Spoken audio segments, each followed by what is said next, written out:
చపాతీ ఎట్లా వచ్చినాయి మెత్తగా పొరలు పొరలుగా.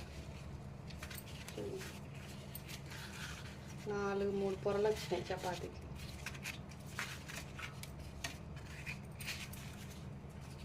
చిన్న కూడలు చేస్తే చపాతీలు ఇట్లా అంటే మెత్తగా అయిపోతుంది మంచిగా. రేపటి వరకు కూడా ఇట్లనే ఉంటాయి, మెత్తగా బాక్స్లో ఉంటాయి. దీనికి టమాటా పచ్చనిపప్పు కర్రీ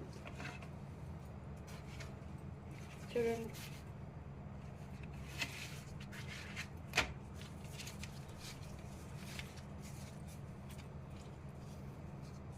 టేస్ట్ బాగుంది, చూద్దాం.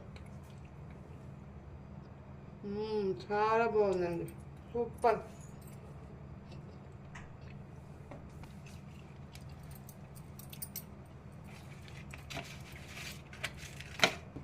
చాలా సాఫ్ట్గా ఉన్నాయండి చపాతీ. ఇవి అయితే నేను 2 కాదు 4 తిన్నాను.